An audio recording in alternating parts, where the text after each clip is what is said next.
Good morning, Ron, and good morning, everyone. It is Friday, July 24th. Here's what's happening.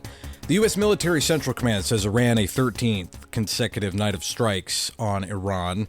Meanwhile, in an interview with Axios, President Trump says he's close to deciding on a, quote, massive attack against Iran.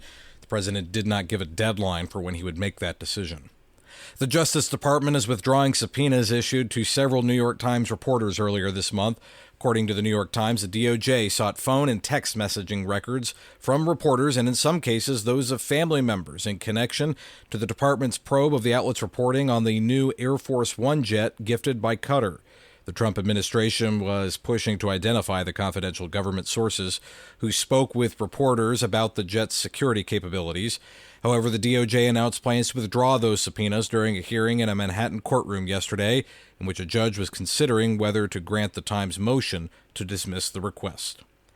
A Minnesota man is getting 2 life sentences for killing and wounding state lawmakers and their families. Vance Bolcher pleaded guilty to murdering and stalking charges in return for prosecutors dropping the death penalty.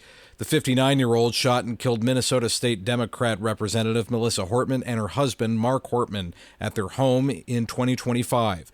Both were active parishioners at St. Timothy Parish in Blaine. Bolter then drove to the home of Minnesota Democratic Senator John Hoffman and shot and wounded Hoffman and his wife Yvette. Bolter also attempted to shoot the Hoffman's daughter. The event drew national attention to the criminal targeting of elected officials. New Jersey Republicans want to get rid of automatic voter registration at the State Motor Vehicle Commission after thousands of non-U.S. citizens ended up registered and about 400 voted in elections. Levon Putney has more. Senate GOP leader Anthony Bucco and State Senator Kristen Corrado introduced a bill Thursday that would not only eliminate automatic registrations, but would also add voter ID requirements and regular independent audits of voter rolls. Bucco and Corrado say this will help restore public trust in New Jersey's elections. Governor Sherrill only said Thursday that the state is not in the practice of handing over info for a federal audit after announcing Tuesday that a software glitch led to the mistake between 2023 and 2024 and blamed the previous Murphy administration for taking a year to fix the problem and for not reporting it to her administration. I'm Levon Putney.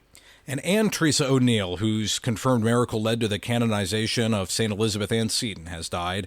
O'Neill had developed leukemia as a child in 1952 and was expected to die then. On Good Friday in 1952, her mother brought her to the tomb of Seton.